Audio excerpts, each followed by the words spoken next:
Off by the break, you were getting into, they're out in Nevada. It's one of the main command centers. I've just seen it on the news. People in trailers, and he's like, it showed one of the young men, he goes, I love video games. Now I control the Predator. And it showed him sitting there, and they're going, okay, you've got clearance. Hit him. Go ahead and give it to him. And I mean, just it's so bizarre to see this. Break it down for us. Well, let me put it this way. The chaplains out there at Creech Air Force Base, they're working overtime because some of these young fellas have a conscience. They do their work during the day. They go home and have dinner with their families, and they think, the wife says, well, how'd things go at work today? And they can't quite say, well, we killed, we shot Hellfire missiles at 30 groups, and we're not real sure.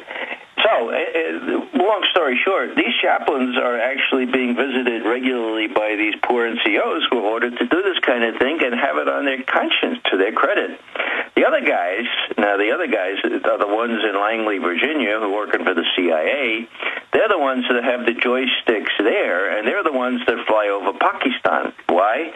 Well, because we're literally, or at least technically not at war with Pakistan, so it has to be the CIA, it can't be the Air Force. Well, it's the same sort of thing.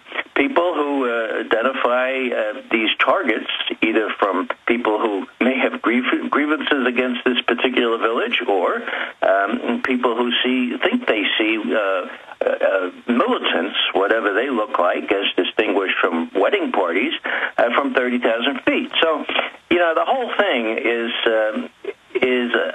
an indication of the lack of leadership in the military of our country as well as in the political side, because you can't win a war this way. All you can do is alienate the affections of people. And what I keep telling people is that in Pakistan, if you take the population of Pakistan, 165, 170 million, okay, that's 40 million more than the population of Afghanistan, Iran, and Iraq put together. Besides, of course, Pakistan has nuclear weapons. Now, which I would ask you, which country should be the most important not to alienate the population in? Well, sir, we've seen Pakistani leaders, and we've got an article up on Infowars.com that's got the newscasts and even ABC News, with Pakistani leaders saying, look, your government is running a lot of the Taliban and Al-Qaeda, and they're using it to destabilize our country, and and that's what Hamid Gul, who I was bizarrely contacted by a year and a half ago, and he came on this show, and it made national news when he did, and he said that they're killing these tribal groups to actually get them up in arms, and that's what Gerald Celente, the Trends Forecaster, says. He says, look, the U.S. government isn't going to have to stage terror attacks as a pretext to get the American people to give their liberty up. You kill enough Pakistanis who are tribal, they're going to come over here and they're going to blow stuff up. Well, we've seen the effects of that, haven't we? When Bush said we have to kill them over there before they come here, well, that was ridiculous in the extreme. What we need to do is figure out what's really going on in those countries, why they hate us. It ain't because of our democracy or of our freedom. Now, with respect to the Pakistanis, you can see U.S. high-level pronouncements say, we're working on the Pakistanis to show them, to demonstrate that their greatest threat is not from India. No, it's from these insurgents, these militants, these people that are in the tribal areas, right? Well, give me a break. There's no kind of rhetoric or logic that is going to persuade the Pakistanis that their main enemy isn't India. Of course it is. And so why do they keep feeding the Taliban? Why do they keep making it difficult for the U.S. to end the job there? Because they see an advantage in keeping the pot boiling in Afghanistan. They don't want an Indian-dominated government in Afghanistan. They want to keep the pot boiling. And so all these pronouncements about the U.S., we're going to probably persuade them. Well, we're going to persuade them that their strategic interest is not in India, but in these. Give me a break. We're never going to persuade them of that, and so this thing will just keep going and going.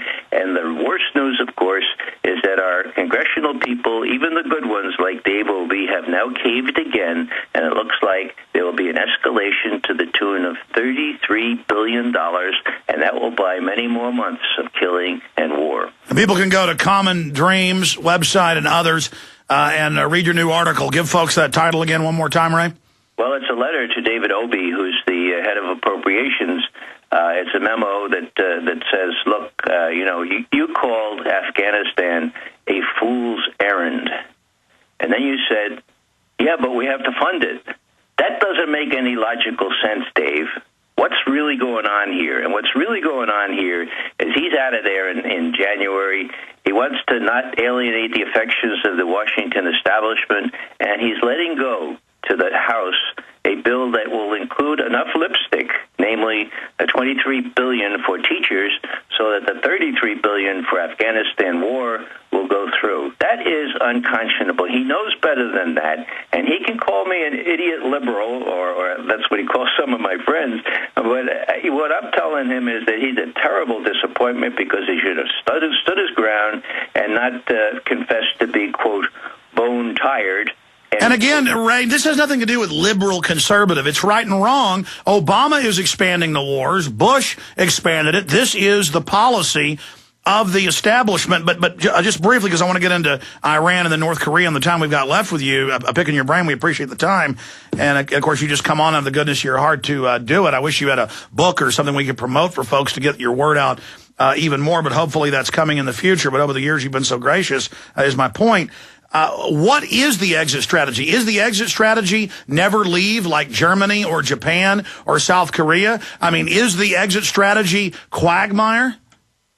Well, I asked Khalid Saad, our former ambassador in Afghanistan. He's actually an Afghan. I asked him at a RAND conference 2 months ago. I said, you don't say much about the oil pipeline anymore or the natural gas pipeline to Afghanistan. Where does that stand? You were in on that from the beginning. And he thought for a second, and he said, well, with all the violence and all the fighting there along the pipeline route, we can't possibly build it right now.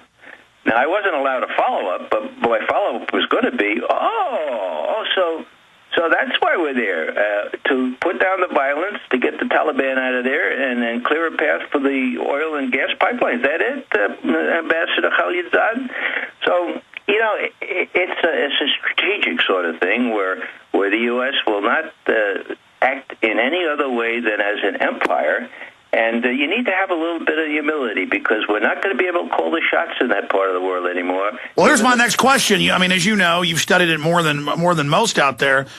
Nobody's ever been able to successfully, continually conquer these people. Can you just briefly sum up in maybe 2 minutes the mindset of these tribal groups, these Pashtuns and others in Afghanistan and in areas of Pakistan? Because from my layman research and what every other analyst going back 400 years, people who fought there have said is the more you kill them, the more they fight. Just like Americans used to be. What happened with the British here? That's what any red-blooded group is going to do. They're not going to stop fighting. They're not drinking fluoride and watching I Love Lucy. They're not fat, dumb, happy Americans. Well, I'd rather be, back in 1776, I sure would rather have been an insurgent rather than a, cooperator with the Tories. In a word, there are these strange people in Afghanistan. They're in tribes mostly, and they have this strange resistance to invaders coming into their country. And they have the benefit of these huge mountains and very vulnerable valleys. And so going back 2,500 years, Alex, to Alexander the Great, who was the first of about 7 big countries trying to conquer Afghanistan, they've been able to, the tribal leaders have been able to block that. And what I tell people is, why they call Alexander the Great? Well, they call him the Great because he was sensible enough to look at the height of those mountains, to look at the casualties he was already taking on his flanks from these, quote, militants, and turn around and say, this wasn't a good idea. I'm going back to Asia Minor where I can outlast all this. That's what made him great. from him, since him, you have the Indians, you have the Persians, you have the Mongolians under Genghis Khan, you have the British, you have the Russians, and now the Americans are going to succeed where all those didn't. Give me a break.